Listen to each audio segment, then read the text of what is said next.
Thursday's done with. Guys are working hard and preparing. You know, it's like anything else. You know, we know what we need to work on. We're working on it. And got another day, and then we'll get to put on display our preparation for Missouri. A good football team, and you know, it should be a great atmosphere, a great challenge for us. But guys are looking forward to it, no doubt. So, good questions. Brian, how much of it is preparation and planning, and how much of it is attitude? You talked after the game about wanting your team to be pissed off. Have you seen that in them this week?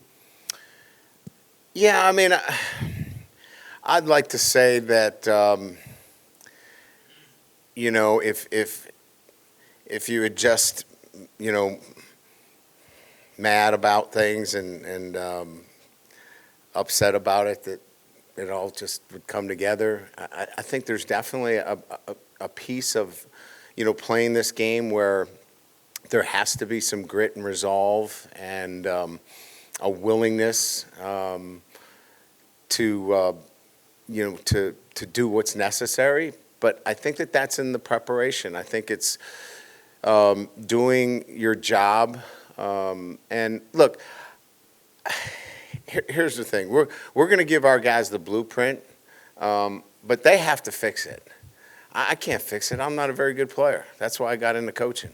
And I'm confident that they will. So I've seen a resolve in our guys. The attention's been great. The meetings have been great. And I'm excited to, you know, watch them play. Luther Burdon's a guy that they use so much in their offense. It's really designed a lot around him. Just what's the message as a defense, knowing that they're going to try to get him involved and get, you know, he's going to get his touches and whatnot, but about limiting his effectiveness, I guess, in those touches? Well, I think there's times where you have to understand that there are some things that you have to do to minimize his effect on the game. But you know, I said this to somebody today, you know, last week we tried to defend everything. And when you try to defend everything, you defend nothing. And, you know, when you talk about a guy like Luther, or you talk about a guy like, you know, Malik Neighbors, if that's all your game plan is, sometimes you don't defend, you know, Theo Weiss, who's an outstanding player, or you forget about, you know, the number 2 running back in the league. And so, yeah, are we going to have to be aware of them in certain situations, and do we have some things that address it? Absolutely. But you got to play the other 10 guys too. Thank you.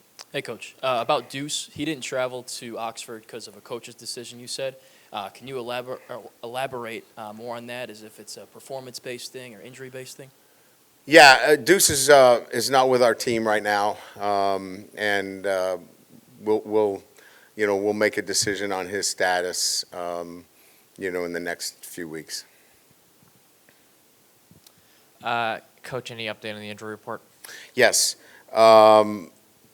doubtful will be Chris Hinton, Omar Spate, and our third is Aaron Anderson. Those 3 are doubtful.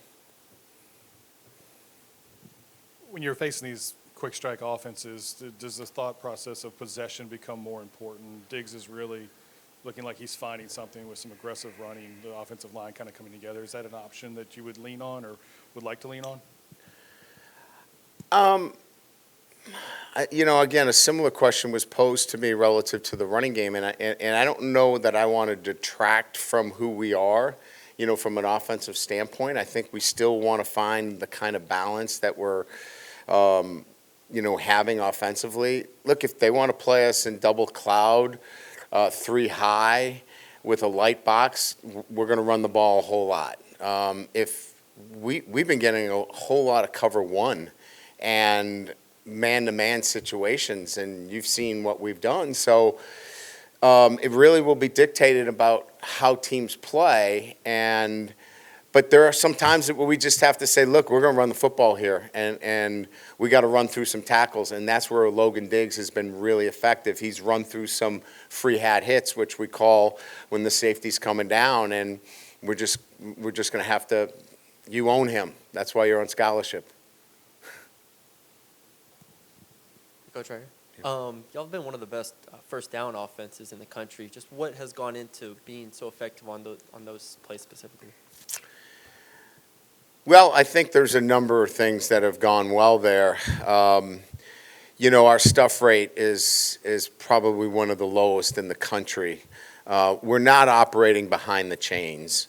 Our first down efficiency has been one where they've been positive plays, in particular, based upon a number of factors, and it starts with the offensive line. We don't have run-throughs. We don't have a lot of misassignments up front where, teams are a little bit aggressive on first down where they're trying to get us behind the chains.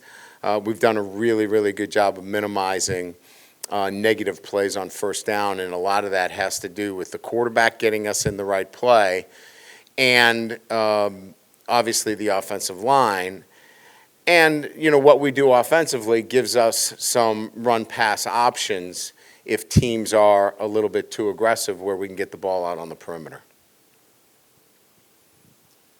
Coach, about the defense, would you say it's more so little things that can get cleaned up during the season, or is it more of you just don't have the personnel on the roster this year? It's never going to be one thing or the other. It's when you have some problems, that they're never going to be just one thing. As I've mentioned a number of times, we lost 8 of our top 11 tacklers. So we have some young guys that are playing for us in the back end. However, there's a lot of error in our defense, and we've got to take the air out of our defense. In other words, we have to do a better job up front. I think we can immediately make an impact there. And that's where it starts. You have to start at the line of scrimmage. This game is not that complicated when it comes to breaking down where are the areas that you need to improve. We need to improve at the line of scrimmage. If we improve at the line of scrimmage, we create less error in our defense, and by doing so, we put our guys in better tackling positions. If those two things come together, we're going to be improved right away, and I expect that to happen this Saturday. Were you able to meet with Pete? Has he been impactful at all this week? And you talked about the line of scrimmage. Were there some issues with spacing off ball as far as that you could identify? Yeah, I mean, I think, Pete's made he's come in and I think his eyes and looking at things, he's been able to make some technique adjustments. It's going to take some time, obviously, to make the kind of impact that you can, see for the long haul. But I think it's, from my perspective, it's been really good meeting with him, spending time with him, going over the techniques necessary for us to make the kind of improvements necessary right away for this weekend. So I've enjoyed it. I've enjoyed having him here. He loves LSU.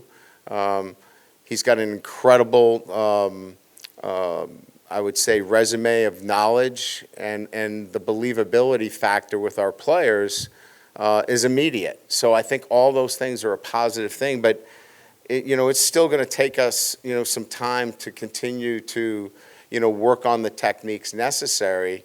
But, I just probably wish I did it sooner. Ryan, in terms of maybe Jordan Jefferson and Deshaun Womack, a couple of guys, especially Deshaun, didn't really play defensively against Ole Miss. Would you like for Deshaun and Jordan to maybe be bigger pieces, even if they aren't necessarily full 3-down players moving forward? Jordan Jefferson is going to play. Jacobian is going to play. Wingo. Let's see who else. Mason Smith. Savion, and Parashand. So those 8 guys, and then you're going to add the 2 jacks in Swinson and Ovi. So that's really, you're going to see them all in a rotation, and Womack. So we're going to have a rotation of all those D linemen coming in and out of the game, and they all can help us win. So we're only going to play guys that can help us win. All those guys can help us win.